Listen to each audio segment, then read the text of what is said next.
Hello friends, welcome to LTX classes. So friends, let us start the discussion. Before that there was a small announcement. మన యొక్క flagship UPSC infinity course ఇప్పుడు మీకు live plus recorded classes available ఉంటాయి. So దీంట్లో మనకి GS prelims plus mains cover అవుతుంది, NCERT foundation, current affairs, CSAT, prelims test series, mains answer writing ఇవన్నీ కూడా కవర్ అవుతాయండి మనకి. సో దీని యొక్క ఫీ మనం ఛార్జ్ చేసేటువంటిది 60,000 రూపీస్. సో దీన్ని మీరు ఈఎంఐ 5,000 పర్ మంత్గా కూడా మీరు పే చేసుకోవచ్చు. ఇది మీకు లైఫ్ టైం వ్యాలిడిటీ తోటి వస్తుంది. ఇక్కడ స్క్రీన్ మీద కనిపించే నెంబర్కి మీరు కాల్ చేస్తే మీకు ఏ విధమైన డౌట్స్ ఉన్నా కూడా మీరు క్లారిఫై చేసుకోవచ్చు. అండ్ అలాగే మన యొక్క యాప్ ఎల్టీఎక్స్ క్లాసెస్ని సో మీరు డౌన్లోడ్ కూడా చేసుకోండి. Yes friends, that's it. Let's start the discussion. Hello friends, welcome to 2nd and 3rd March daily Hindu news analysis. So friends, ఈ వీడియోలో మనము 2nd and 3rd March Hindu news పేపర్లో పబ్లిష్ అయిన important ఆర్టికల్స్ని డిస్కస్ చేద్దామండి. Let us start the discussion. Friends, చాలా editions ఉంటాయి. వాటిల్లో మనం Delhi edition of the Hindu news paper నుంచి ఆర్టికల్స్ని అయితే పిక్ చేసుకుని ఇక్కడ మనం డిస్కస్ చేస్తున్నాం. Let's see the first important article. Cotton productivity mission may take off in 4 to 5 months అని చెప్పేసి మనకి ఏంటంటే one of the important mission recently announced in the union budget గురించి మనకైతే మాట్లాడుతున్నారు. సో దాని గురించి మనం చూద్దాము. Pay compensation to the construction workers hit by the GRAP says supreme court. GRAP గురించి, సో ఢిల్లీ గురించి, దీని గురించి మనకి నేషనల్ క్యాపిటల్ రీజన్ గురించి అయితే కనుక మాట్లాడుతున్నారు. So we will see this one. Jobs are rising but salaries are not keeping the pace with that of the inflation అని చెప్పేసి మనకైతే కనుక నీతి ఆయోగ్ చెప్పడం జరుగుతుంది. సో దాని గురించి మనం we will discuss here. What were the objections to the new advocates bill. Advocates యాక్ట్ని అమెండ్ చేస్తూ మనకి అడ్వకేట్స్ బిల్ అని చెప్పేసి మనకి డ్రాఫ్ట్ తీసుకుని వచ్చారు. బట్ కానీ దాన్ని మళ్ళీ విత్డ్రా అయితే కనుక చేసుకుంది గవర్నమెంట్. అసలు what are the issues associated with this అనేది ఇక్కడ మనం డిస్కస్ చేస్తాం. Sri Lanka gets 4th tranche of bailout package from that of the IMF. 2022లో శ్రీలంక మన నైబరింగ్ కంట్రీ ఎంత సివియర్ ఎకనామిక్ క్రైసిస్లో ఉందో మనం అందరం చూసాం. సో దాని గురించి ఏంటి, IMF నుంచి ద నెక్స్ట్ ఇంపార్టెంట్ ఇన్స్టాల్మెంట్ అనేటువంటిది మనకైతే కనుక రావడం జరుగుతుంది. We will see that. Russian Ukrainian ministers may attend the Raisina dialogue in Delhi. Very very important conference అండి మనకి. రైసినా డైలాగ్ అంటారు. దాని గురించి మనం ఇక్కడ మాట్లాడుకుంటాం. Minister to visit the USA tomorrow for the talks on trade agreement. India and United states of అమెరికాకి సంబంధించినటువంటి ఆర్టికల్ ఇది. దీని గురించి మాట్లాడతాం. A battle between fishing and as well as mining, something related to that of the Kerala గురించి. So we will see here. And related to offshore mining గురించి we will discuss here అండి. So these are the important articles which we will cover in the today's Hindu news analysis. Let us start the discussion అండి. The first and foremost article, cotton productivity mission may take off in 4 to 5 months అని చెప్పేసి మనకి article అయితే publish అయింది. అసలు ఏంటి cotton productivity machine అని చెప్పి రీసెంట్గా మన యొక్క యూనియన్ బడ్జెట్లో అనౌన్స్ చేశారండి లాస్ట్ మంత్. దీన్ని నెక్స్ట్ 4 నుంచి 5 నెలల్లో మనం ఏంటి అని అంటే కనుక ఇంప్లిమెంట్ చేస్తాము, టేక్ ఆఫ్ చేస్తాము అని చెప్పేసి మనకైతే కనుక చెప్తున్నారు. అసలు ఈ మిషన్కి డైరెక్ట్గా వెళ్ళిపోయే ముందు కొన్ని మనకి ఇంపార్టెంట్ పాయింట్స్ అయితే కనుక తెలుసుకోవాలి. దేని గురించి, కాటన్ గురించి. So when you talk about the cotton, the first important points మనకి ఏమేం తెలియాలి అని అంటే కనుక కాటన్ అనేది మనకి one of the important commercial crops అండి. One of the most important commercial crops.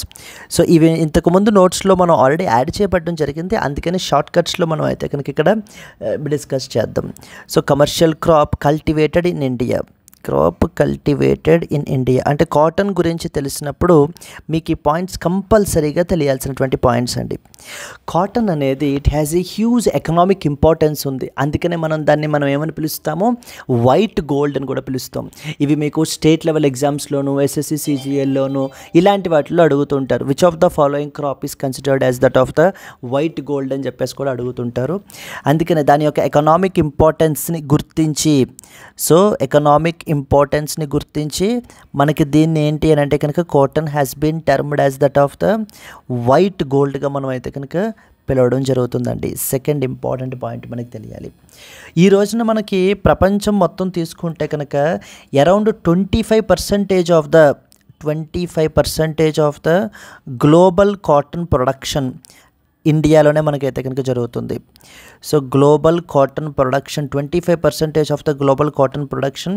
So India accounts for about 25%. ఇందులో మనకు చూసుకుంటే కనుక అగ్రికల్చర్ మన కంట్రీలో కంప్లీట్లీ చాలా వరకు మాన్సూన్ డిపెండెంట్ అండి. సో ఈ కాటన్ విషయానికి వచ్చేసరికి ఏంటి అని అంటే కనుక 67% ఆఫ్ ద కాటన్ కల్టివేషన్ మనకి కంప్లీట్లీ రెయిన్ ఫెడ్ ఏరియాస్లో గ్రో చేస్తారు. అంటే కంప్లీట్లీ వర్షాల మీద ఆధారపడి, మాన్సూన్స్ మీద ఆధారపడి మాత్రమే ఇది గ్రో అవుతుందన్నమాట. అందుకనే హైలీ అన్ప్రిడిక్టబుల్ కూడా మనకి కాటన్ అనేది. అండ్ రెస్ట్ 33% మనకి ఇరిగేటెడ్ ఏరియాస్లో గ్రో చేస్తారు. Grown in the 33% grown in irrigated areas is another important point మనకి. Yes. So what about the మన పొజిషన్ ఎలా ఉంది ప్రపంచ దేశాల్లో చూసుకుంటే కాటన్ విషయంలో టాప్ ప్రొడ్యూసర్స్ మన పొజిషన్ ఎక్కడ ఉంది అని అంటే కనుక so India is on the top position అండి. India, then followed by that of the China, and then we have the United states of America. అలాగే టాప్ స్టేట్స్ మనం తీసుకుంటే కనుక ఏవేంటి టాప్ స్టేట్స్ వచ్చేసి we have Maharashtra and as well as Gujarat, Telangana, Andhra Pradesh. Maharashtra, Gujarat, Telangana, Andhra Pradesh వీళ్ళు మనకి ఏంటంటే కనుక top producers with respect to that of the cotton. Then అలాగే we have another thing called as cotton acreage అంటారు.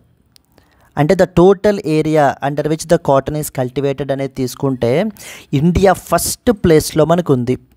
అరౌండ్ ఎన్ని ల్యాక్ హెక్టార్స్లో మనకి అని అంటే కనుక 130 ల్యాక్ హెక్టార్స్లో మనము it is under lakh hectares is under the cotton cultivation అండి. ఈ ఏరియా అంతా కూడా కంప్లీట్లీ మనకి కాటన్ కల్టివేషన్లో మనకైతే కనుక ఉంది.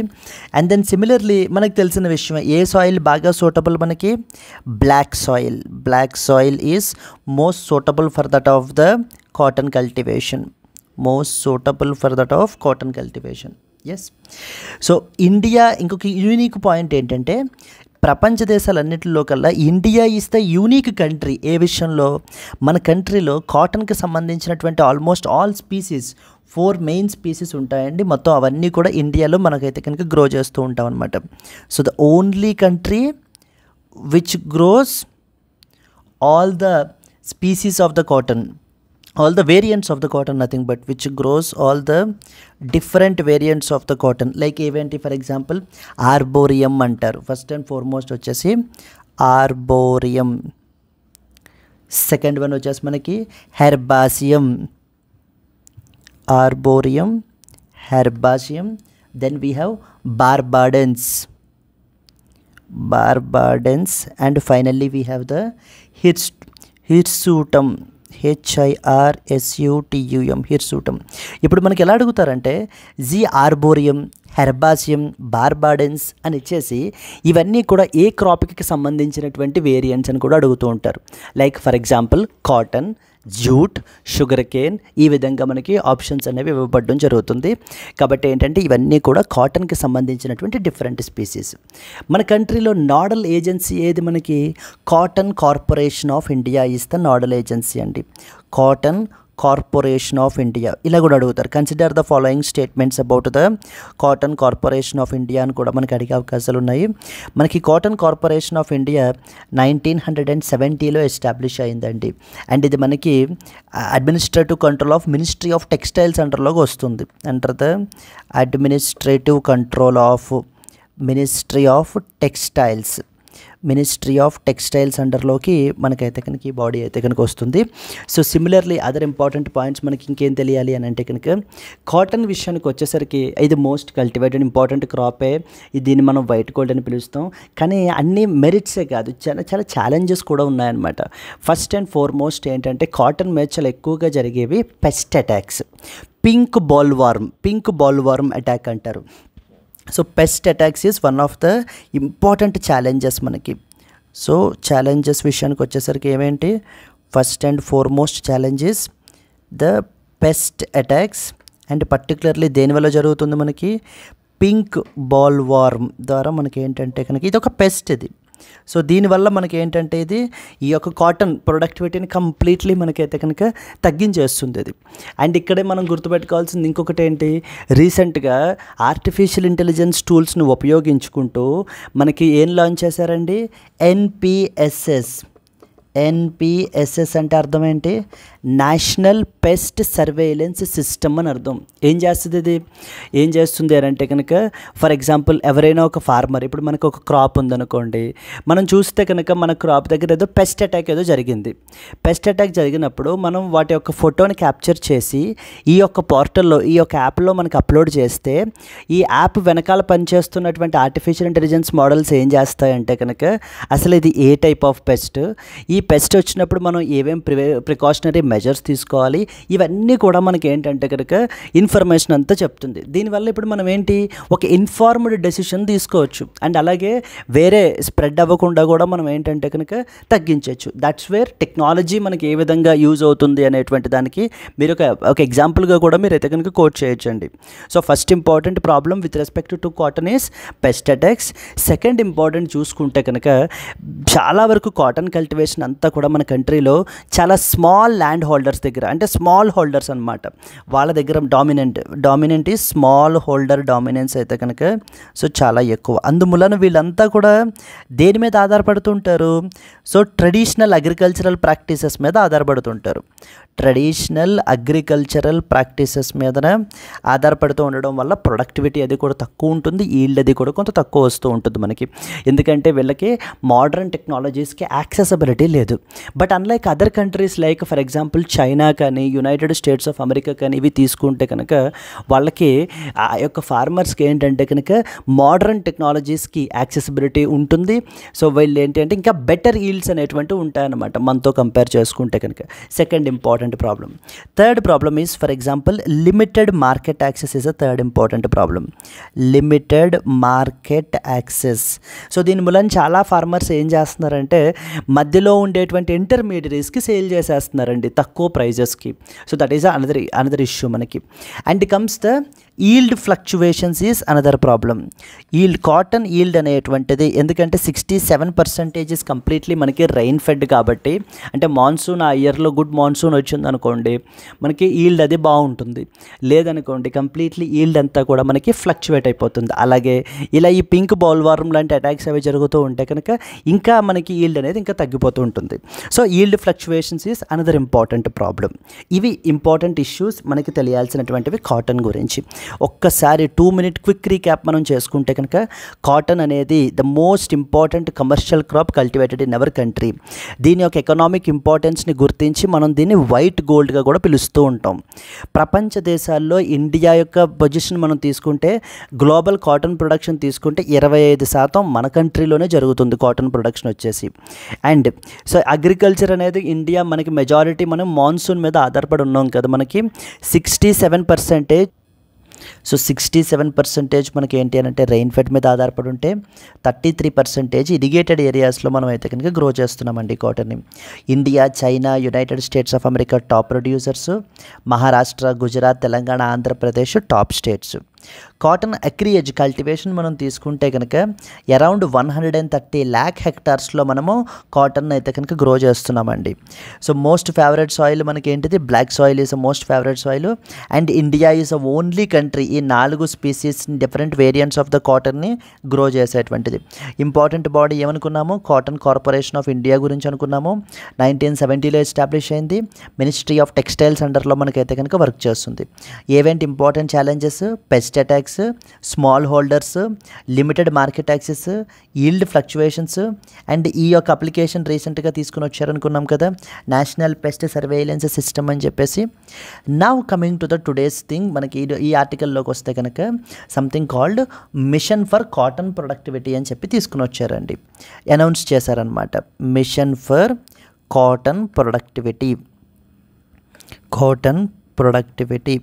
సో ఈ యొక్క మిషన్ మనకి ఏంటంటే కనుక సో ద నెక్స్ట్ 5 years మా పాటు మనకైతే కనుక ఇంప్లిమెంట్ చేస్తారట. For over a period of the 5 years మనకి మిషన్ ఇంప్లిమెంట్ చేయడం జరుగుతుంది.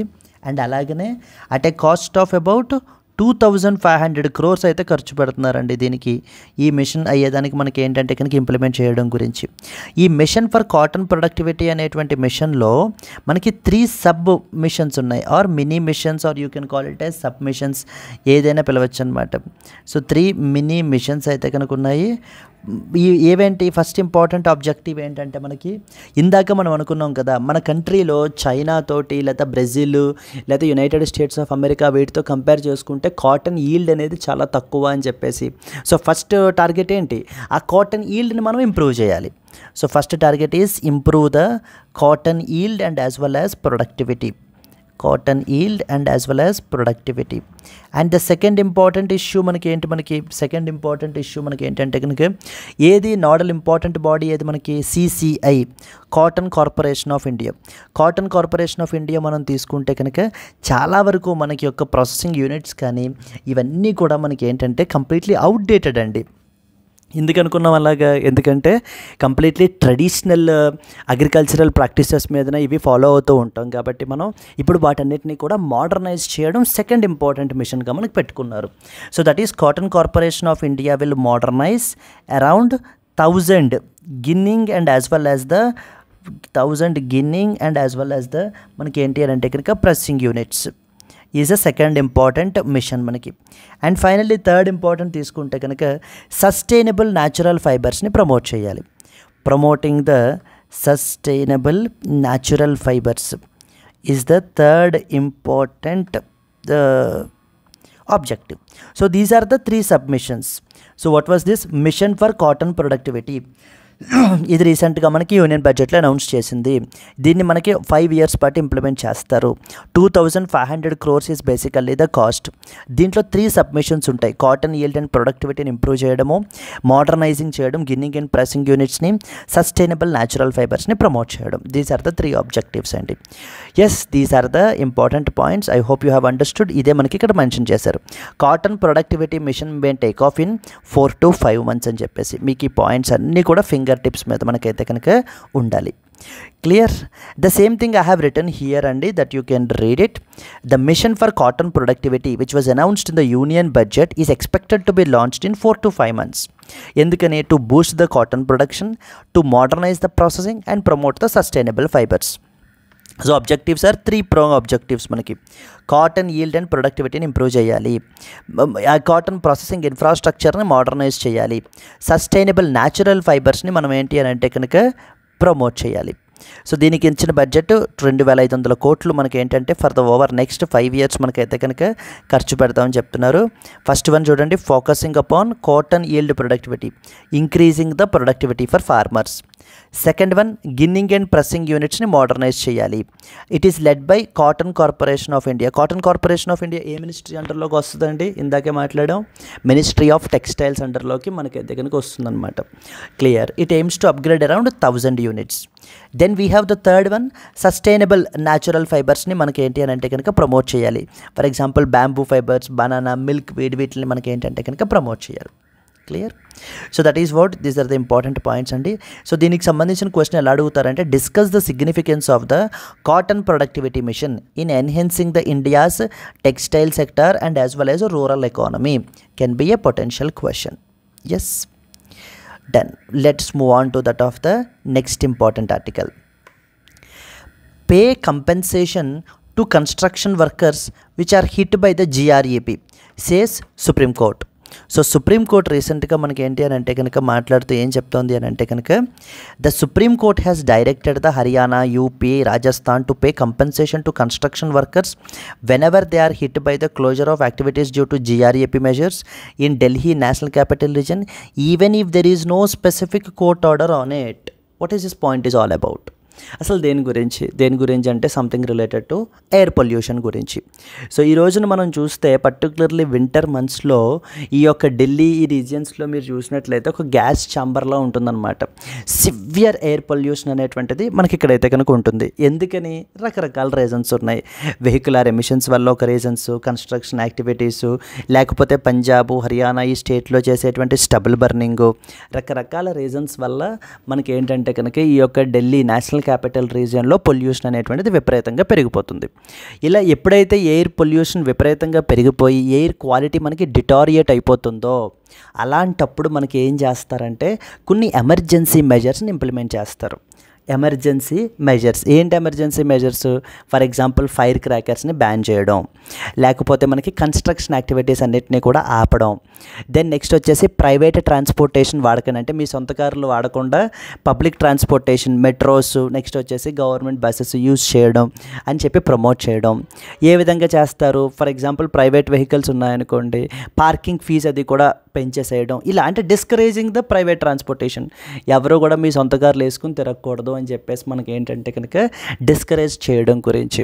సో తద్వారా మనకి ఏమవుతుంది, ఈ మెజర్స్ అన్నీ తీసుకోవటం వల్ల గ్రాడ్యువల్లీ ఎయిర్ క్వాలిటీ అనేది ఇంప్రూవ్ అవుతుంది అనేటువంటిది ఐడియా ఇక్కడ. సో దీనికి ఒక పేరు పెట్టుకున్నారనమాట ముద్దుగా, దాని పేరే GRAP అంటారు. GRAP. What is GRAP? GRAP అంటే గ్రేడెడ్ రెస్పాన్స్ యాక్షన్ ప్లాన్ అని అర్థం.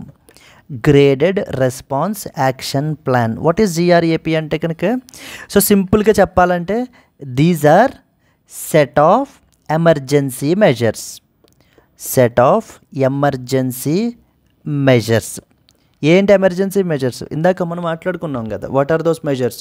For example banning the fire crackers, construction యాక్టివిటీస్ని హాల్ట్ చేయడం, ఆపేయడం. ఇంకా ఎటువంటి కన్స్ట్రక్షన్స్ చేయకూడదు అనమాట, కన్స్ట్రక్షన్ యాక్టివిటీస్ ఆపేయడం. ఇలాంటివన్నీ కూడా మనకి ఈ GRAP మెజర్స్లోకి మనకైతే కనుక వస్తాయి. దీంట్లో డిఫరెంట్ స్టేజెస్ ఉంటాయండి. స్టేజ్ 1, స్టేజ్ 2, స్టేజ్ 3, స్టేజ్ 4 అని చెప్పేసి 4 స్టేజెస్ ఉంటాయి. అంటే ఎయిర్ క్వాలిటీ ఎంత ఉంది అన్న దాన్ని బట్టి ఆ పలానా స్టేజ్ని ట్రిగ్గర్ చేస్తారు. ఫర్ ఎగ్జాంపుల్ ఎయిర్ క్వాలిటీ కొంచెం తగ్గింది, బట్ కానీ ఓకే ఇట్స్ మేనేజబుల్ అనుకోండి, అలాంటప్పుడు స్టేజ్ 1ని ట్రిగ్గర్ చేస్తారు. స్టేజ్ 1ని ట్రిగ్గర్ చేసిన తర్వాత నెక్స్ట్ వచ్చేసి బేసిక్ మెజర్స్ని ఇంప్లిమెంట్ చేస్తారు. ఆ తర్వాత మనకి ఇంకా ఎయిర్ క్వాలిటీ ఇంకా ఫర్దర్గా డిటారియేట్ అయిపోతూ ఉంటే దెన్ స్టేజ్ 2ని ట్రిగ్గర్ చేస్తారు. స్టేజ్ 2ని ట్రిగ్గర్ చేసినప్పుడు స్టేజ్ 1 ఆగిపోదండి, రెండు ప్యారలల్గా రన్ అవుతాయి మనకి. ఓకేనా? Then comes stage 3 and finally stage 4 అంటే ఇంకా అతిపెద్ద రిస్ట్రిక్షన్స్, హైయెస్ట్ రిస్ట్రిక్షన్స్ ఇంపోజ్ చేస్తారనమాట ఇంకా. So these are 4 stages of the graded response action plan. ఇదంతా ఆబ్జెక్టివ్ ఏంటి? ఎయిర్ క్వాలిటీని మళ్ళీ ఇంప్రూవ్ చేయాలి, ఎయిర్ పొల్యూషన్ తగ్గించాలి, ఎయిర్ క్వాలిటీ డిటారియేట్ అయిపోకుండా కాపాడాలి. That is what is the idea here. So 4 stages అర్థమైనాయి మనకి. గ్రేడెడ్ రెస్పాన్స్ యాక్షన్ ప్లాన్ అని చెప్పేసి ఉంటుంది అని చెప్పేసి అర్థమైంది. ఓకే, దీన్ని ఎవరు ఇంప్లిమెంట్ చేస్తారు? CAQM అనేటువంటి బాడీ ఉందండి మనకి, commission for air quality management. Commission for air quality management అని చెప్పేసి ఒక బాడీ ఉంది. ఈ బాడీ మనకి ఏం చేస్తుంది అని అంటే కనుక ఈ యొక్క GRAPని మనకి ఇంప్లిమెంట్ చేస్తుంది. Consider the following statements about graded response action plan అని చెప్పేసి అడుగుతూ ఉంటారు మనకి. ఏం చెప్పాలి? It is basically the set of emergency measures which will be implemented to improve the deteriorating air quality in the national capital region అనేటువంటి point మనకు తెలియాలి. ఇక్కడ ఏమంటుంది సుప్రీంకోర్టు? ఏమంటుందంటే ఇప్పుడు GRAP మెజర్స్ ఇంప్లిమెంట్ చేస్తున్నారు, బాగానే ఉంది. ఇవి ఇంప్లిమెంట్ చేసేటప్పుడు ఎయిర్ క్వాలిటీ డిటారియేట్ అయిపోతుందని మనం ఏం చేస్తున్నాము? కన్స్ట్రక్షన్ యాక్టివిటీస్ని హాల్ట్ చేస్తున్నాం, అంటే ఆపేస్తున్నాం. మరి ఈ కన్స్ట్రక్షన్ యాక్టివిటీస్ మీద ఆధారపడినటువంటి ఇన్ఫార్మల్ వర్కర్స్ చాలామంది ఉన్నారు, కొన్ని వందల మంది. మనకి ఏంటంటే కనుక ఈ కన్స్ట్రక్షన్ వర్కర్స్ ఉంటారు. మరి వాళ్ళందరికీ పని ఆగిపోతుంది. మరి ఎప్పుడైతే పని ఆగిపోతుందో వాళ్ళకి ఇన్కమ్ అనేటువంటిది ఉండదు. సో ఇన్కమ్ అనేటువంటిది ఉండకపోతే so it leads to unnecessary financial ఇన్స్టెబిలిటీలోకి వెళ్ళిపోతారనమాట. అలా అవాయిడ్ చేయాలంటే ఏం చేయాలి? ఈ కన్స్ట్రక్షన్ యాక్టివిటీస్ ఎప్పుడైతే మీరు హాల్ట్ చేస్తున్నారో అంటే ఆపుతున్నారో అప్పుడు మీరు ఈ కన్స్ట్రక్షన్ వర్కర్కి కంపెన్సేషన్ ప్రొవైడ్ చేయాలి. వాళ్ళ వర్క్ని మనం ఆపేసాం, సో వాళ్ళకి కంపెన్సేషన్ అనేటువంటిది ప్రొవైడ్ చేయాలి అని చెప్పి సుప్రీంకోర్టు చెప్పడం జరుగుతుంది. దాని మీద స్పెసిఫిక్ కోర్ట్ ఆర్డర్ ఏమీ లేకపోయినా, అంటే మేము ఇచ్చినా ఇవ్వకపోయినా, మీరు ఎప్పుడైతే GRAP మెజర్స్ వర్కర్స్ని ట్రిగ్గర్ చేసి మీరు కన్స్ట్రక్షన్ యాక్టివిటీస్ని ఆపేస్తారో ఇంక ఇమీడియట్ మీ నెక్స్ట్ డ్యూటీ ఏంటి, ఆ కన్స్ట్రక్షన్ వర్కర్స్ అందరికీ కూడా మీరు కంపెన్సేషన్ ప్రొవైడ్ చేయడం. సో ఎవరెవరైతే ఉన్నారో వాళ్ళందరినీ రిజిస్టర్ చేయించుకుని సో వాళ్ళకి ఎడిక్వేట్ కంపెన్సేషన్ అనేది ప్రొవైడ్ చేయడం ద్వారా ఒక పక్కన మనం ఏం చేస్తుంటాం, ఎయిర్ క్వాలిటీని ఇంప్రూవ్ చేస్తాం. ఏ విధంగా, కన్స్ట్రక్షన్ యాక్టివిటీస్ని ఆపి నెక్స్ట్ స్టెప్ ఏం చేస్తాము, ఎవరైతే ఇంపాక్ట్ అయ్యారో వాళ్ళందరికీ కంపెన్సేషన్ ఇచ్చి వాళ్ళని కూడా ఫైనాన్షియల్లీ స్టేబుల్గా మనం ఏంటి అని అంటే కనుక అంటే వాళ్ళు నష్టపోకుండా మనం చూసుకుంటాం. So this is what is the overall idea అండి. సుప్రీంకోర్టు మనకి చెప్తున్నది అది. ఇక్కడ మనకి ఎగ్జామ్ పర్స్పెక్టివ్లో ఏమేం తెలియాలి, జిఆర్ఏపీ అంటే ఏంటో తెలియాలి, ఎన్ని స్టేజెస్ ఉంటాయో తెలియాలి, ఎవరు ఇంప్లిమెంట్ చేస్తారు అనేటువంటి పాయింట్ కూడా మనకి తెలియాలి. ఇవన్నీ మనం నోట్స్లో అయితే కనుక ప్రొవైడ్ చేసాము. Let us read the important points, all these things. So paying the compensation to the construction workers hit by the GRAP, says the Supreme Court. The Supreme Court of India has directed the Haryana, Uttar Pradesh and Rajasthan to compensate the construction workers who are affected by the activity closures under the GRAP in the Delhi National Capital Region, even without a specific court orders. Specific court orders లేకపోయినా కూడా, అంటే మేము compensation provide చేయండి అని చెప్పేసి చెప్పకపోయినా కూడా మీరు జిఆర్ఏపీ ట్రిగ్గర్ చేసినప్పుడు ఏం చేయాలి, ఈ కన్స్ట్రక్షన్ వర్కర్స్కి కంపెన్సేషన్ అనేది ప్రొవైడ్ చేయాలి. NCR states must compensate construction workers whenever GRAP restrictions halt the construction. So funds which are collected as labour cess అని చెప్పేసి కలెక్ట్ చేసేటువంటి ఫండ్స్ మనం ఏంటి అని అంటే కనుక ఈ కంపెన్సేషన్ పర్పస్కి యూజ్ చేయాలి అని చెప్పేసి మనకి చెప్తున్నారు. Court clarified that compensation will be mandatory for that of the affected workers ఎవరైతే ఉన్నారో. The Delhi government was pulled up for not paying the full subsistence allowance to that of the workers. Similarly directions issued for Rajasthan, Haryana and ఉత్తరప్రదేశ్కి మనకైతే కనుక provide చేశారండి. So నా exam పర్స్పెక్టివ్లో ఇంకేం తెలియాలనుకున్నాం ఇందాక మనము, GRAP graded response action plan అంటే ఏంటి అనేటువంటిది మనకు తెలియాలి కదా. ఏంటివి, these are set of emergency measures which are implemented when air quality deteriorates in the national capital region. National capital రీజియన్లో ఒకవేళ ఎయిర్ క్వాలిటీ మనకి డిటారియేట్ అయిపోతే కనుక అప్పుడు మనకి ఏంటంటే ఈ ఎమర్జెన్సీ మెజర్స్ని ఇంప్లిమెంట్ చేస్తారు. సో దీన్ని మనకి ఎవరు అప్రూవ్ చేశారు, approved by supreme court in 2016 and notified in 2017 by ministry of environment, forest and climate change వాళ్ళు మనకి దీన్ని నోటిఫై చేయడం జరిగిందండి. After A land mark case called as MC Mehta versus union of India case 2016 తర్వాత మనకు వచ్చినటువంటిది ఈ యొక్క GRAP అనేటువంటిది. ఇంతకుముందు మనకి ఏంటంటే కనుక EPCA అని బాడీ ఉండేది, అంటే environment pollution prevention and control authority అని వీళ్ళు ఇంప్లిమెంట్ చేసేవారు.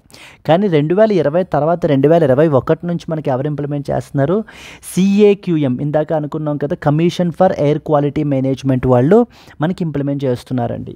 చూడండి, ఇంతకుముందు ఇనీషియల్లీ ఎవరు ఇంప్లిమెంట్ చేసేవారు GRAPని, EPCA environment pollution prevention and control authority. ఆ తర్వాత మనకి దీన్ని రీప్లేస్ చేస్తూ పార్లమెంట్ ఒక యాక్ట్ తీసుకొచ్చింది కాల్డ్ యాజ్ CAQM యాక్ట్ అని చెప్పేసి. Now commission for air quality management వాళ్ళు మనకి దీన్ని ఏంటి అని అంటే కనుక ఈ యొక్క GRAPని మనకి ఇంప్లిమెంట్ చేయడం అయితే కనుక జరుగుతుందండి. Now air quality and మెటలాజికల్ forecast అన్నీ కూడా మనకి ఇండియన్ మెటలాజికల్ డిపార్ట్మెంట్ నుంచి వీటి నుంచి వీళ్ళైతే కనుక ప్రొవైడ్ చేస్తారు. పాసిబుల్ మెయిన్స్ క్వశ్చన్ చూడండి, discuss the impact of GRAP in mitigating air pollution in national capital region, what challenges remain, can be a potential mains question. Prelims question చూస్తే consider the following statements about the graded response action plan అని చెప్పేసి అన్నారు.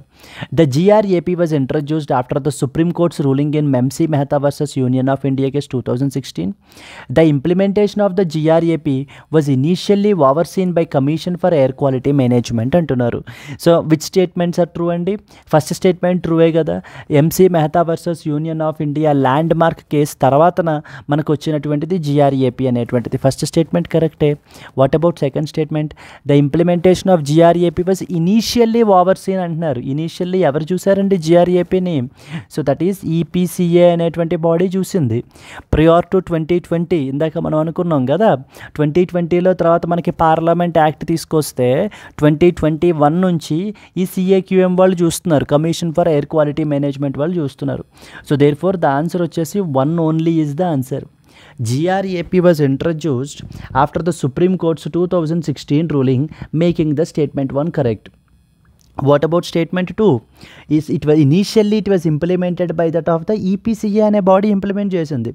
And later on CAQM took over in 2020 making statement to incorrect, therefore only first statement is correct అండి. So exam పర్స్పెక్టివ్లో మనకి ఏమేమి తెలియాలి, GRAP అంటే ఏంటి, ఏమేమి స్టేజెస్ ఉంటాయి, ఎవరు ఇంప్లిమెంట్ చేస్తారు, ఇంతకుముందు ఎవరు ఇంప్లిమెంట్ చేశారు, ఇప్పుడు ఎవరు ఇంప్లిమెంట్ చేస్తున్నారు, అసలు ఎప్పుడు వచ్చింది GRAP అనేటువంటిది, ఈ పాయింట్స్ అన్నీ కూడా మనకి క్లియర్గా తెలియాలి. Yes, let us move on to that of the next article. Jobs rising but salaries are not keeping pace with the inflation అని చెప్పేసి మనకైతే కనుక చెప్తున్నారు. సో ఉద్యోగాలు పెరుగుతున్నాయి, జాబ్స్ అనేటువంటివి పెరుగుతున్నాయి, బట్ కానీ మనకి ఏంటంటే కనుక ఈ యొక్క శాలరీడ్ ఎంప్లాయీస్ యొక్క శాలరీస్ అనేటువంటివి మాత్రం ఏంటి అని అంటే అలా స్టాగ్నెంట్గా ఉండిపోతున్నాయి. దట్ టు ఇన్ఫ్లేషన్ పెరిగిపోతుంది విపరీతంగాను. సో దానికి ఇన్కమెన్సరేట్గా మనకి శాలరీస్ అనేటువంటివి పెరగట్లేదు, ఉద్యోగాలు పెరుగుతున్నాయి కానీ జీతాలు పెరగట్లేదు అనేటువంటిది నీతి ఆయోగ్ యొక్క మెంబర్ యొక్క ఆర్గ్యుమెంట్ అండి. సో కాబట్టి ఇప్పుడు ఆయన ఏమంటున్నారంటే ఇప్పుడు ఎందుకు పెరగట్లేదు అని అంటే పీపుల్కి స్కిల్స్, ఎఫెక్టివ్ స్కిల్స్ అనేటువంటివి లేవు. కాబట్టి ఏం చేయాలి, ముందు ఈ స్కిల్స్ని పెంచాలి. ఎప్పుడైతే స్కిల్స్ పెంచుతామో రియల్ ప్రొడక్టివిటీ అనేటువంటిది పెరుగుతుంది.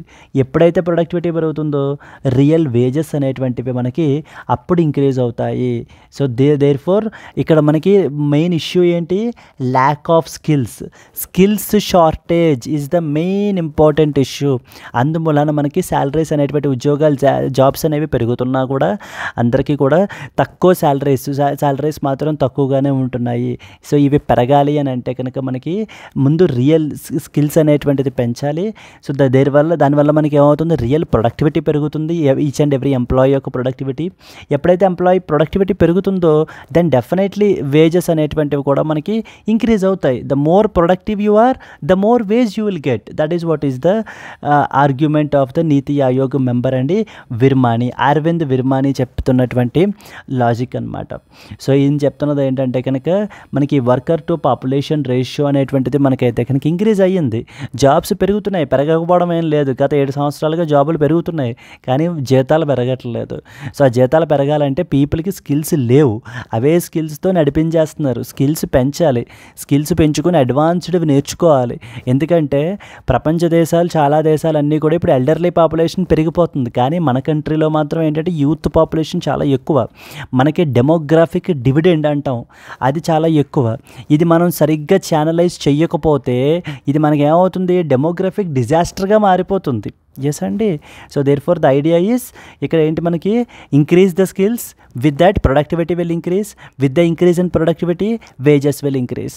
So this is the argument of the NITI Aayog member. Let us read the important points. So అలాగే సెంట్రల్ గవర్నమెంట్ ఆల్రెడీ దానికి సంబంధించి ఇనిషియేటివ్స్ తీసుకుంటోంది. స్టేట్ గవర్నమెంట్స్ కూడా మనకి ఏంటంటే డిస్ట్రిక్ట్ లెవెల్లో మనం ఏం చేయాలి అని అంటే కనుక స్కిల్స్ అనేటువంటిది పెంచాలి. ఎందుకంటే అక్కడే మనకి మెయిన్ జాబ్స్ అనేటువంటివి మనకి క్రియేట్ అవుతాయి అంటూ మనకి చెప్పుకొని వస్తున్నారండి.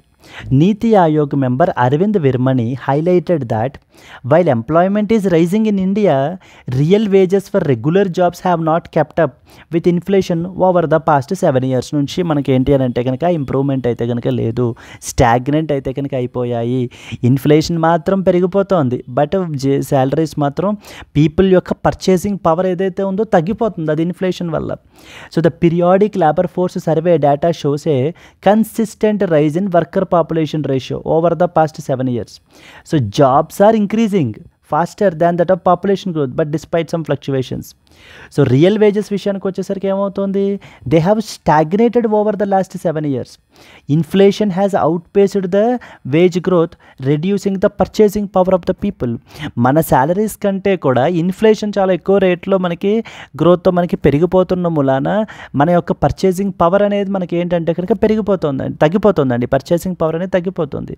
సో ఈవెన్ ఇప్పుడు మీరు గ్రాసరీస్ కానీ వెజిటబుల్స్ కానీ ఏదైనా చూడండి, లైక్ ఒక 3-4 years బ్యాక్ లేదా ఒక 5 years బ్యాక్ మీరు తీసుకుంటే కనుక ఇవే మనీకి మనకు వచ్చేటువంటి ఐటమ్స్ వేరు, ఇప్పుడు వచ్చేటువంటి ఐటమ్స్ వేరు, ఇవన్నీ తగ్గిపోయాయి అనేటువంటిది మనకు క్లియర్గా అర్థమవుతుంది కదా. అంటే మన పర్చేసింగ్ పవర్ ఏదైతే ఉందో తగ్గిపోతుంది, ఇన్ఫ్లేషన్ పెరిగిపోతుంది.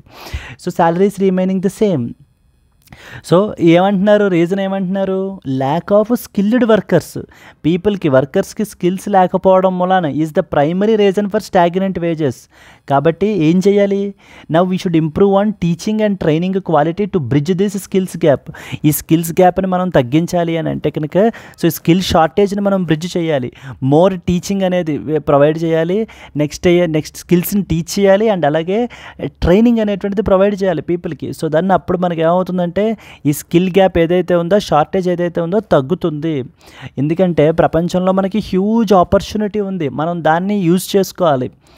Government and states central government and states need to work at the district level so that to enhance the skilling efforts of the people. Yes అండి. సో ఈ నీతి ఆయోగ్ ఎంఫసైజ్ చేస్తున్నది ఏంటి, district level skill development activities తీసుకోవాలి so that to boost the job creation. Higher skill levels lead to more productivity growth and thereby real wage will increase. This is what is the final logic of the NITI Aayog member అండి. Despite rising employment, real wages in India have not kept pace with inflation. Analyze the reasons behind this trend and suggest some policy measures can be a potential mains question andi. Yes. So this is what is the next important article that you are expected to know. First one మనం ఏంటంటే కనుక machine for cotton productivity అని చెప్పేసి ఒక important scheme గురించి, ఒక machine గురించి మనం అయితే కనుక డిస్కస్ చేసామండి. So then further we talked about the construction వర్కర్స్కి కంపెన్సేషన్ అనేది ప్రొవైడ్ చేయాలి. జిఆర్ఏపీ మెజర్స్ ట్రిగ్గర్ చేసినప్పుడు ఎట్టి పరిస్థితుల్లో ఎటువంటి స్పెసిఫిక్ కోర్ట్ ఆర్డర్స్ లేకపోయినా సరే కంపెన్సేషన్ అనేది ఇవ్వాలి. వాళ్ళని మనం ఏంటి అని అంటే కనుక కంపెన్సేషన్ ఎక్కడి నుంచి ఇవ్వాలి, లేబర్ సెస్ నుంచి ద్వారా కలెక్ట్ చేసిన డబ్బుల్ని, ఆ ఫండ్స్ ఏవైతే ఉన్నాయో వాటిని మీరు కంపెన్సేషన్ ఇవ్వండి, ప్రొవైడ్ చేయండి అని చెప్పి second important article. Third important article ఏంటి, ఉద్యోగాలు లేవు, ఉద్యోగాలు పెరగట్లేదు అనకండి. గత 7 సంవత్సరాలుగా ఉద్యోగాలు పెరుగుతూనే వస్తున్నాయి, పీపుల్లో స్కిల్స్ లేవు, అందుకనే శాలరీస్ కూడా స్టాగ్నెంట్గా ఉండిపోయినాయి. కాబట్టి ఏం చేయాలి, స్కిల్స్ పెంచండి, ప్రొడక్టివిటీ పెరుగుతుంది, ప్రొడక్టివిటీ పెరిగితే శాలరీస్ పెరుగుతాయి, అప్పుడు ఇన్ఫ్లేషన్కి తగ్గట్టుగా మన పర్చేసింగ్ పవర్ అది కూడా మనకు ఉంటుంది అనేది థర్డ్ ఇంపార్టెంట్ ఆర్టికల్ యొక్క బాటమ్ లైన్ అండి, అంటే టేక్ హోమ్ పాయింట్ అనమాట మనకి అది. Okay, let us move on to that of the next article. What were the objections to that of the new advocates bill అని చెప్పేసి మనకి ఆర్టికల్ పబ్లిష్ అయిందండి. ఏం చెప్తుంది ఈ ఆర్టికల్ అడ్వకేట్స్ బిల్ గురించి? సో మన కంట్రీలో ఏంటంటే కనుక అడ్వకేట్స్ యాక్ట్ 1961 అని చెప్పేసి ఒక ఇంపార్టెంట్ లెజిస్లేషన్ ఉందండి. Advocates act 1961. ఈ అడ్వకేట్స్ యాక్ట్ 1961 సో మన కంట్రీలో ఉండేటువంటి లీగల్ ప్రొఫెషన్ని, లీగల్ ఎడ్యుకేషన్ని అంతటినీ కూడా రెగ్యులేట్ చేసేటువంటి చట్టం. సో రీసెంట్గా గవర్నమెంట్ ఏం చేసింది, దీనికి అమెండ్మెంట్స్ని ప్రపోజ్ చేశారు. అడ్వకేట్స్ యాక్ట్ 1961కి అమెండ్మెంట్స్ ప్రపోజ్ చేశారు. అమెండ్మెంట్స్ ప్రపోజ్ చేసి కొన్ని ఇంపార్టెంట్ ప్రొవిజన్స్ని మేము ఇంట్రడ్యూస్ చేస్తాం, సిగ్నిఫికెంట్ ప్రొవిజన్స్ ఇంట్రడ్యూస్ చేస్తామని చెప్పి మనకి తీసుకుని వచ్చారనమాట. బట్ కానీ దాని మూలాన ఏమైందంటే విపరీతంగా లాయర్ల దగ్గర నుంచి వీళ్ళ దగ్గర నుంచి విపరీతంగా ప్రొటెస్ట్స్. సో జనాలందరూ విపరీతంగా గొడవలు పెట్టారు, లాయర్స్ అందరూ కూడాను, అలాగే బార్ కౌన్సిల్ ఆఫ్ ఇండియా కానీ వీళ్ళందరూ కూడా. దాని మూలాన గవర్నమెంట్ ఏం చేసిందంటే మళ్ళీ దాన్ని విత్డ్రా చేసుకుని మేము మళ్ళీ కొత్త బిల్ తోటి వస్తాము, కొత్త డ్రాఫ్ట్ బిల్ తోటి, అంటే మీరు పబ్లిక్ చెప్పిన ఫీడ్బ్యాక్ అంతటిని కూడా ఇన్కార్పొరేట్ చేసుకుని సో మళ్ళీ కొత్తగా బిల్ తోటి వస్తాము అని చెప్పి మనకి విత్డ్రా చేసుకున్నారనమాట. ఇప్పుడు ఈ ఆర్టికల్లో ఆ విత్డ్రా ఎందుకు చేసుకున్నారు, పీపుల్ ఎందుకు గొడవ పెట్టారు, ప్రొటెస్ట్ ఎందుకు చేశారు అనేటువంటిది పాయింట్స్ని ఒక 2-3 పాయింట్స్ని అయితే కనుక హైలైట్ చేశారు.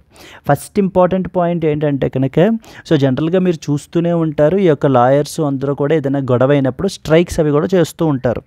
స్ట్రైక్స్ అవి చేస్తూ ఉండడం వలన మనకి కోర్టు ప్రొసీడింగ్స్ అనేటువంటివి డిస్టర్బ్ అవుతున్నాయి అని చెప్పేసి, కాబట్టి strict prohibition of court of lawyer strikes, ఎవరో కూడా ఎటువంటి స్ట్రైక్స్ చేయకూడదు.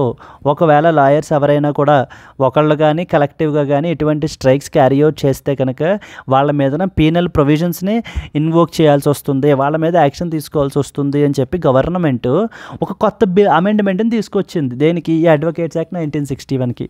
ఇంక ఇమీడియట్గా ఇంకేంటంటే కనుక అడ్వకేట్ ప్రొఫెషన్లో ఉండేటువంటి వాళ్ళందరూ కూడా మనకి ప్రొటెస్ట్ చేయడం మొదలుపెట్టారు. ఎందుకని? సో ఈ యొక్క స్ట్రైక్స్ అనేటువంటిది one of the important tool for us. To raise our voice. So మా వాయిస్ని రైజ్ చేసి మా యొక్క గ్రీవెన్సెస్ని రైజ్ చేయడానికి ఇది ఒక one of the powerful tool.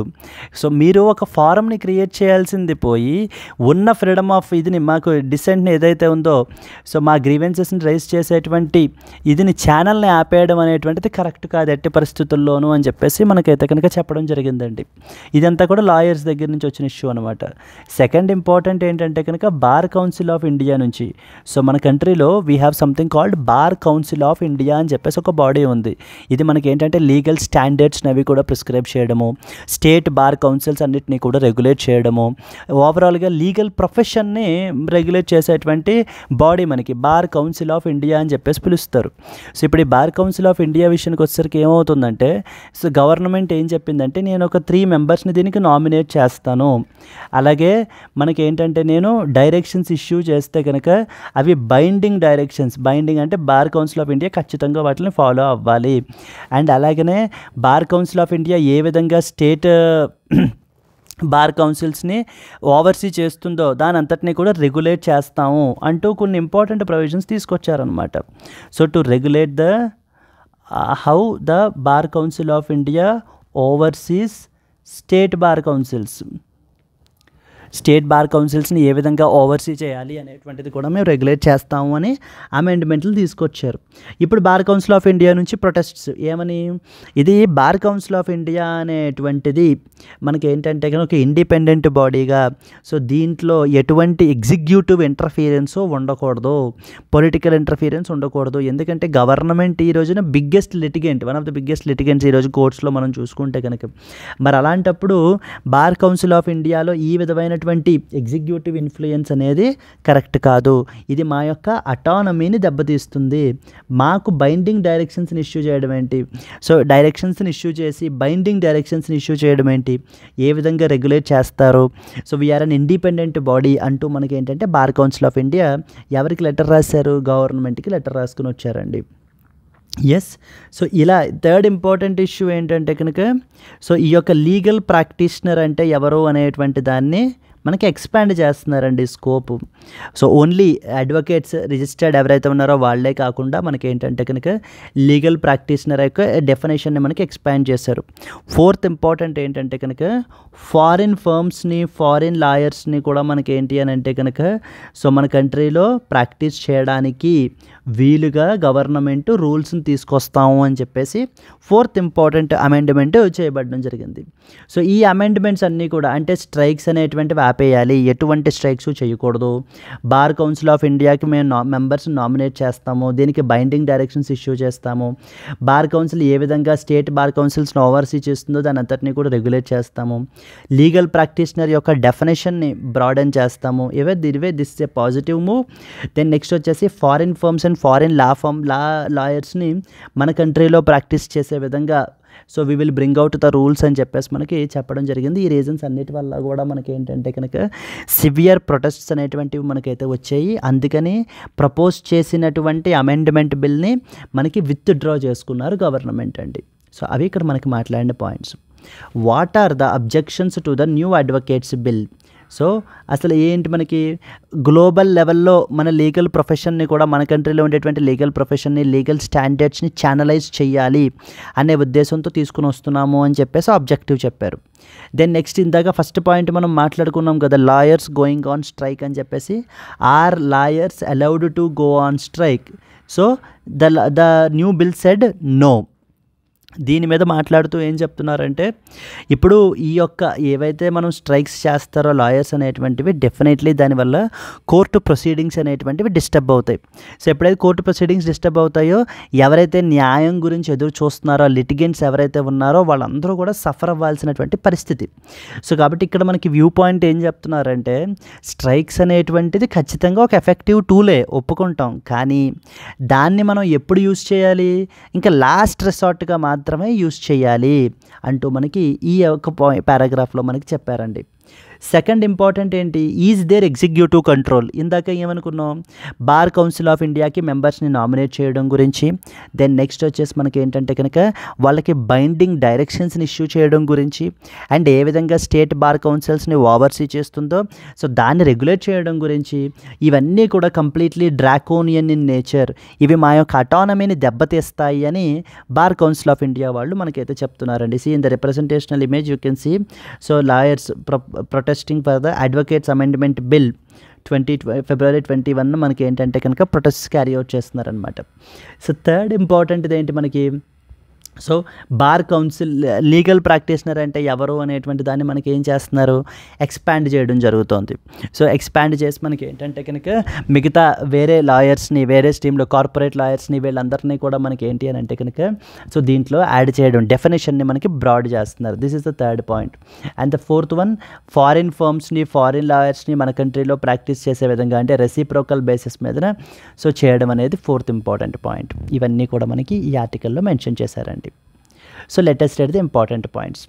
The central government has withdrawn the అంటే వెనక్కి తీసేసుకోవటం advocates amendment bill 2025 following the opposition from the Bar Council of India, which argued that some amendments will threaten the judicial independence and autonomy of the legal profession. So legal profession ఈ bar council of India యొక్క అటానమీని మనకి ఏంటంటే కనుక దెబ్బతీసే విధంగా ఉన్నాయి అంటూ మనకి వీళ్ళు లెటర్ అనేది రాశారండి. ఎందుకు ఈ బిల్ని తీసుకొచ్చామని గవర్నమెంట్ చెప్తోంది, ఈ అడ్వకేట్స్ యాక్ట్ 1961ని మోడర్నైజ్ చేయడానికి, కాంటెంపరీ లీగల్ ఛాలెంజెస్ ఏవైతే ఉన్నాయో వాటన్నిటిని అడ్రస్ చేయడం గురించి, మన యొక్క ఇండియన్ లీగల్ రెగ్యులేషన్స్ని గ్లోబల్ బెస్ట్ ప్రాక్టీసెస్ తోటి అలైన్ చేయడం గురించి సో తీసుకుని రావడం జరిగిందని అని గవర్నమెంట్ ఆబ్జెక్టివ్ మనకి చెప్పడం జరుగుతోందండి. ఫస్ట్ ఇంపార్టెంట్ ప్రొవిజన్ ఏంటి, ఈ యొక్క విత్డ్రాన్ దాంట్లో ఇప్పుడు దీన్ని విత్డ్రా చేసేసారండి ఆల్రెడీ. మళ్ళీ ఇప్పుడు గవర్నమెంట్ కమింగ్ డేస్లో మళ్ళీ కొత్త బిల్ తోటి మనకైతే కనుక వస్తుంది. ఇదంతా కూడా విత్డ్రా చేసేసినటువంటి బిల్లు గురించి. So the ban on lawyer strikes, Section 35A prohibits strikes and boycotts by lawyers. Such actions would be considered misconduct, thereby leading to disciplinary action against them. So ఎవరైతే lawyers అది ఇండివిజువల్గా కానీ కలెక్టివ్గా కానీ ఎవరైతే ఇలా స్ట్రైక్స్లో పాల్గొంటారో, court ప్రొసీడింగ్స్ని మనకి disturb చేస్తారో వాళ్ళందరి మీద కూడా డిసిప్లినరీ యాక్షన్ తీసుకోబడడం జరుగుతుంది అని చెప్పి మనకి ఏంటంటే కనుక గవర్నమెంట్ చెప్తోంది. దీనికి క్రిటిక్స్ ఏమంటున్నారు, స్ట్రైక్స్ అనేటువంటివి ఒక legitimate means to voice the grievances and do not always disrupt the justice. So ఇవి మనకి one of the legitimate means ఇది మనకి ఏంటి అని అంటే కనుక మన యొక్క గ్రీవెన్స్, లాయర్స్ యొక్క గ్రీవెన్సెస్ని అడ్రస్ చేయడం గురించి అని చెప్తున్నారు. సెకండ్ ఇష్యూ ఏంటి, government controlling the bar council of India. ఈ బిల్లు ఏం తీసుకొస్తుంది కొత్త amendment, it empowered the central government to appoint members to that of the bar council of ఇండియాకి మనకి ఏంటంటే నామినేట్ చేయడం గురించి. It allowed the government to issue binding directions to the bar council of India. Binding directions అంటే ఖచ్చితంగా follow అవ్వాల్సినటువంటివి, అవి ఇవ్వచ్చు అని చెప్పి మనకి బిల్లు తీసుకొస్తున్నారనమాట. So there four it raised the concerns over judicial independence and undue executive influence over the bar council of India is the second important problem. Third important ఏంటి మనకి, డెఫినేషన్ ఆఫ్ లీగల్ ప్రాక్టీషనర్ యొక్క definition ఏంటి అనేటువంటిది మనకి expand చేశారండి. Corporate in house లాయర్స్ని వీళ్ళందరినీ కూడా add చేయడం గురించి. ఫోర్త్ ఇంపార్టెంట్ ఏంటి, state bar councils and disciplinary authorities. It allowed the BCI to take over the complaints and disciplinary actions from the state bar councils. Served as centralisation of power, reducing the autonomy of the state level bodies. So bar council of India ఏమేమి చెప్తుంది, ఇది independence of the Barhni disturb చేస్తుంది. So ఇది మనకి ఏంటి అని అంటే కనుక అటానమీ అనేటువంటిది మనకైతే కనుక ఎఫెక్ట్ అవుతుంది అంటూ మనకి చెప్పడం జరుగుతుంది. Critically examine the implications of the advocates amendment bill 2025 on the autonomy of legal profession and the overall judicial independence in India అని చెప్పేసి మనకి చెప్తున్నారండి. So this is the possible mains question. So clear. So this was the fourth important article that you are expected to know. Let us move on to the next one. Sri Lanka gets the fourth tranche of the bailout package from that of the IMF. International monetary fund నుంచి మనకి రీసెంట్గా fourth ట్రాంచీ అనేటువంటిది release చేయడం గురించి IMF agree అయితే చేసిందండి. So Sri Lanka 2022లో మనకి ఏంటంటే కనుక సివియర్ ఎకనామిక్ క్రైసిస్లోకి వెళ్ళిపోయింది. అప్పుడు ఇండియా కూడా చాలా క్రూషియల్ రోల్ ప్లే చేసిందండి. అంటే IMF వాళ్ళతోటి నెగోషియేట్ చేసి సో ఈ యొక్క మనకి బెయిల్అవుట్ ప్యాకేజ్ గురించి ఐఎంఎఫ్ ఏం చేస్తుంది అంటే బెయిల్అవుట్ ప్యాకేజ్ ఇది చేసినప్పుడు, ఇలా డబ్బులు ఇస్తున్నప్పుడు వాళ్ళ మీద కండిషన్స్ ఇంపోజ్ చేస్తుందన్నమాట. అంటే వాళ్ళ గవర్నమెంట్స్ ఈ విధమైనటువంటి స్ట్రక్చరల్ రిఫార్మ్స్ తీసుకోవాలి అని చెప్పేసి. ఎస్, ఇక్కడ మీరు చూస్తే టోటల్గా $2.9 బిలియన్ బెయిల్అవుట్ ప్యాకేజ్ శ్రీలంకకి. దానికి సంబంధించి $334 మిలియన్ ఐఎంఎఫ్ ఇప్పుడు 4th ట్రాంచ్ ఇవ్వడానికి మనకైతే కనుక ఒప్పుకుందండి. This move came after the IMF completed the 3rd review under the 48-month EFF arrangement to that of Sri Lanka. Extended fund facility అంటారండి, చాలా ఇంపార్టెంట్ ఇది మనకి. Extended fund facility is often seen recently in the news is associated with which of the following international organizations అని అడుగుతారు. Like for example world bank, international monetary fund, Asian infrastructure investment bank and as well as the new development bank. ఈ విధంగా మనకు అడుగుతారు. Extended fund facility అంటే IMF అనేటువంటిది మనకి ఏంటంటే కనుక మెంబర్స్కి లోన్స్ అనేది ప్రొవైడ్ చేస్తుంది. ఎప్పుడైనా వాళ్ళ యొక్క బ్యాలెన్స్ ఆఫ్ పేమెంట్స్ అనేటువంటివి క్రైసిస్ సిచ్యువేషన్లోకి వెళ్ళిపోయినప్పుడు, ఫైనాన్షియల్ ఇన్స్టెబిలిటీ వచ్చేసినప్పుడు, అలాంటప్పుడు మళ్ళీ వాళ్ళని స్టెబిలైజ్ చేయడం గురించి ఐఎంఎఫ్ లోన్స్ ప్రొవైడ్ చేస్తుంది. అయితే ఐఎంఎఫ్ ప్రొవైడ్ చేసేటువంటి ఫెసిలిటీస్లో రకరకాల ఫెసిలిటీస్ ఉంటాయి. లైక్ స్టాండ్ బై అరేంజ్మెంట్ అని, extended fund facility, rapid financing instrument అని, ఇలా రకరకాల మనకి ఏంటంటే డిఫరెంట్ ఫెసిలిటీస్ ఉంటాయి. అంటే depending upon the tenure, depending upon the need, అంటే ఏ పర్పస్కి తీసుకుంటున్నారు, అండ్ నెక్స్ట్ వచ్చేసి ఎంత టెన్యూరు, షార్ట్ టర్మా, లాంగ్ టర్మా, వాటికి ఆధారంగా చేసుకుని మనకి ఏమవుతుంది అంటే కనుక ఆ పర్టికులర్ ఫెసిలిటీలో మనకి ఫండ్ అనేటువంటిది ప్రొవైడ్ చేస్తారు. So in this article let us see all those important funds. IMF అనేది one of the important Bretton Woods institution అండి, మనకి వరల్డ్ బ్యాంక్ తోటి ఫార్మ్ అయినటువంటి ఆర్గనైజేషన్ ఇది మనకి. సో దీనికి సంబంధించిన పాయింట్స్ మనకి ఏమేమి తెలియాలి.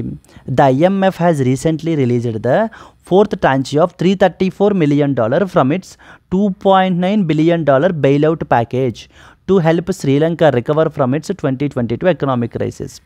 This follows the IMF's 3rd review under the Extended Fund Facility, EFF అంటారు, Extended Fund Facility. So total package వచ్చేసి $2.9 బిలియన్ అయితే ప్రొవైడ్ చేస్తున్నారు under the extended fund facility to Sri Lanka. దీంట్లో ఇప్పుడు మనకి $334 మిలియన్ ద 4th ట్రాంచ్ అనేది మనకి ఇవ్వబడడం జరుగుతుందండి.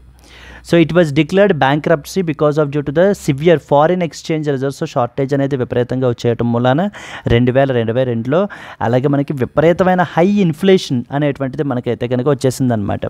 సో మన కంట్రీలో ఇన్ఫ్లేషన్ యొక్క టార్గెట్ ఎంత అనేటువంటిది కమెంట్ అయితే చేయండి. What was the highest target and what was the range, అంటే ఏ రేంజ్ మధ్యలో ఇన్ఫ్లేషన్ టార్గెట్ అయితే మనం మెయింటైన్ చేస్తున్నాము అనేటువంటిది కమెంట్ అయితే కనుక చేయండి. What was the inflation target. So fuel shortages, so severe political మనకి ఏంటంటే పీపుల్ నుంచి అండ్రెస్ట్ అనేది విపరీతంగా మనకైతే కనుక పెరిగిపోయింది. So it needed IMF assistance to stabilise foreign reserves and debt restructuring. IMF నుంచి కొంత మనకి ఏంటంటే కనుక ఫారిన్ అసిస్టెన్స్ అవసరపడింది. సో అందుకని మనకి ఏంటంటే ఐఎంఎఫ్ తోటి నెగోషియేట్ చేసేటప్పుడు శ్రీలంకకి ఇండియా కూడా చాలా క్రూషియల్ రోల్ మధ్యలో మనం మీడియేటర్గా మనం అయితే కనుక ప్లే చేసాం. ఇక్కడ ఎగ్జామ్ పర్స్పెక్టివ్లో మనకి ఏమేం తెలియాలి అంటే కనుక ఇంటర్నేషనల్ మానిటరీ ఫండ్ నుంచి చాలా లెండింగ్ ఫెసిలిటీస్ ఉంటాయి మనకి. ఫర్ ఎగ్జాంపుల్ ఫస్ట్ వన్ వచ్చేసి మనం ఏమంటామంటే స్టాండ్ బై అరేంజ్మెంట్ అంటాం. ఇందాకది ఎక్స్టెండెడ్ ఫండ్ ఫెసిలిటీ కదా, అలాంటిది ఇది ఒక ఫెసిలిటీ మనకి స్టాండ్ బై అరేంజ్మెంట్ అంటాం. దాని అండర్లో మనకి ఫండ్స్ ఇస్తారు.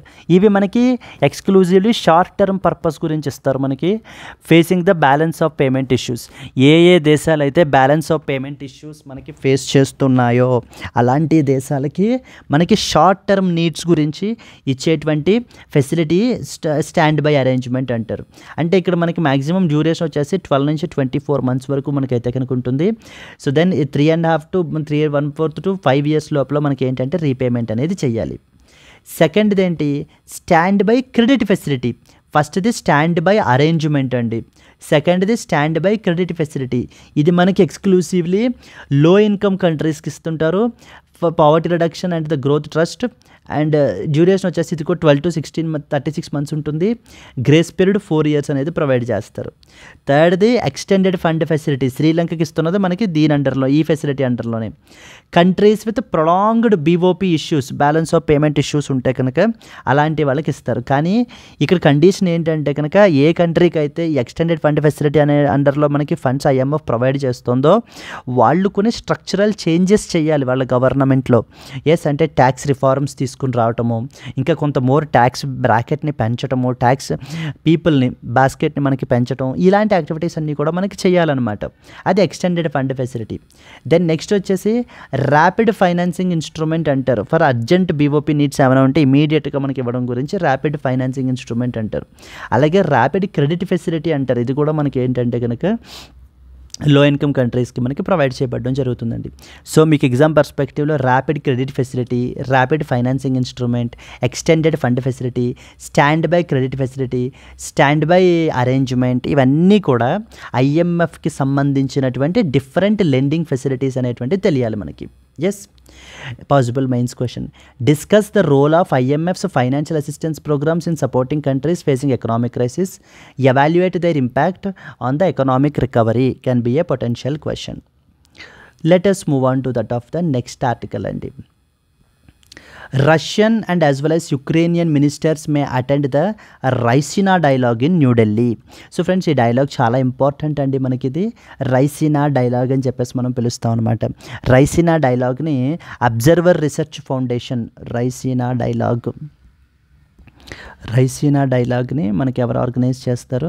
ORF, observer research foundation, and as well as ministry of external affairs MEA వాళ్ళు మనకి ఏంటంటే కనుక ప్రతి సంవత్సరం ఆర్గనైజ్ చేసేటువంటి జియో పొలిటికల్ కాన్ఫరెన్స్ మనకి ఈ యొక్క Raisina dialogue.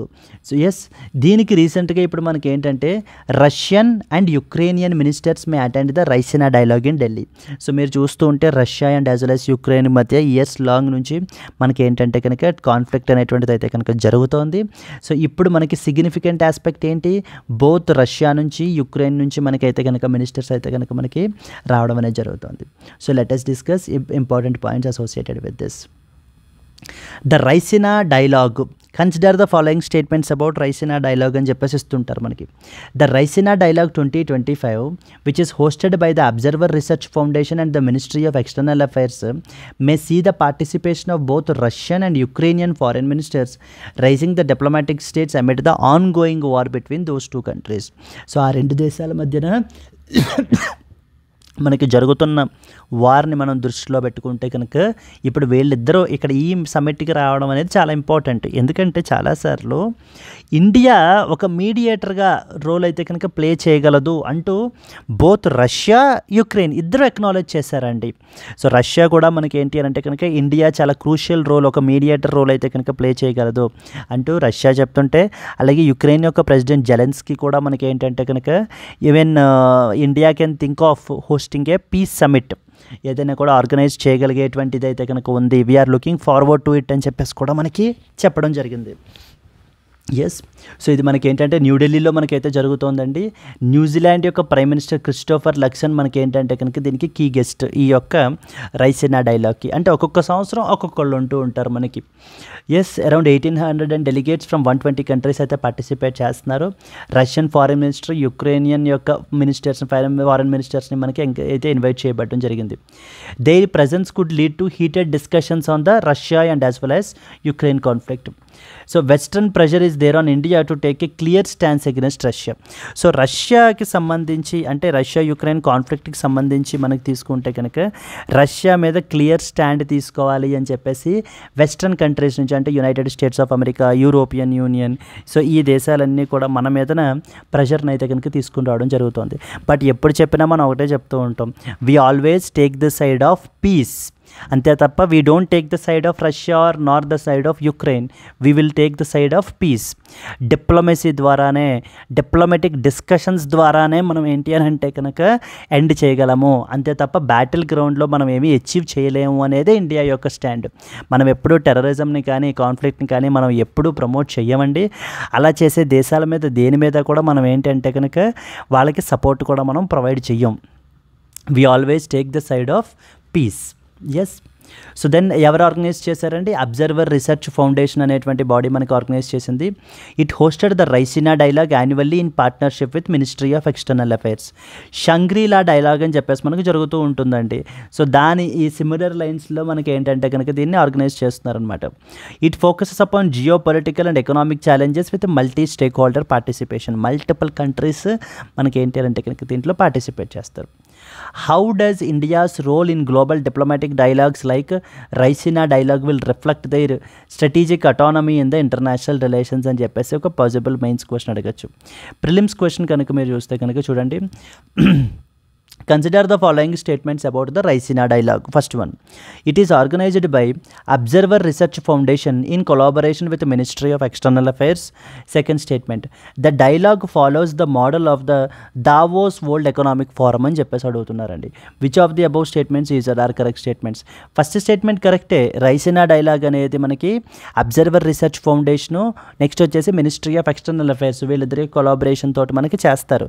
But second statement wrong అండి. ఎందుకంటే ఇది దావోస్ వరల్డ్ ఎకనామిక్ ఫోరంని ఆధారంగా చేసుకుని ఆ సిమిలర్ లైన్స్లో చేయలేదు. Shangri-La dialogue in modelled with that of this respect to Shangri-La dialogue అండి. So second statement is wrong. One only is correct మనకి. The Raisina dialogue is hosted by the observer research foundation and ministry of external affairs, making statement one correct. However it is modelled on the Shangri-La dialogue, not the Davos world economic forum is the thing that you are expected to know. This is what is the another article. So moving on to that of the next one. Minister to visit the United States of America tomorrow for talks on trade agreement. రీసెంట్గా మన యొక్క honourable prime minister Narendra Modi అయితే కనుక visit చేశారండి. Visit చేసి India and as well as USA వాళ్ళ మధ్య bilateral ట్రేడ్ని మనకి $500 బిలియన్ బై 2030 అచీవ్ చేయాలి అని చెప్పేసి మనకి ఏంటి అని అంటే కనుక టార్గెట్ పెట్టుకోవడం జరిగింది. యాజ్ పార్ట్ ఆఫ్ దట్ మనకి ఏంటంటే కనుక మన యొక్క commerce and industry minister Piyush Goyal గారు వాషింగ్టన్ అయితే కనుక విజిట్ చేస్తున్నారండి ఈ వేళ నుంచి మనకి. So where India and USA are planning to negotiate a bilateral trade agreement and official said recently. So ఒక బైలాటరల్ ట్రేడ్ అగ్రిమెంట్ని అంటే మ్యూచువల్లీ బెనిఫిషియల్, అంటే అటు ఇండియాకి బెనిఫిట్ అవ్వాలి, యునైటెడ్ స్టేట్స్ ఆఫ్ అమెరికాకి బెనిఫిట్ అవ్వాలి. ఈ రోజున మనం చూసుకుంటే India and United states of America మధ్యన ట్రేడ్ ఆస్పెక్ట్ గురించి మనం తీసుకుంటే కనుక ఇండియాకి ట్రేడ్ ఫేవర్గా ఉందండి, యునైటెడ్ స్టేట్స్ ఆఫ్ అమెరికాకి ట్రేడ్ డెఫిసిట్గా ఉంది. అదే మన యొక్క ట్రంప్ యొక్క బాధ కూడా అదే. సో మనం ఏంటంటే కనుక మీరు విపరీతంగా మీ గూడ్స్ అమెరికాలోకి మీరు ఏంటి అని అంటే కనుక పంపిస్తారు, కానీ అమెరికన్ గూడ్స్ మాత్రం మీ మార్కెట్స్లో పర్చేస్ చేయరు. ఒకవేళ మేము ఎక్స్పోర్ట్ చేసినా వాటి మీద 100%, 120% టారిఫ్లు అయితే కనుక వేసేస్తారు. ఇండియా అనేది ఒక టారిఫ్ అబ్యూజరు అంటూ మనకి మంచి మంచి పేర్లు కూడా మనకైతే కనుక ట్రంప్ అయితే కనుక ఇస్తున్నారండి.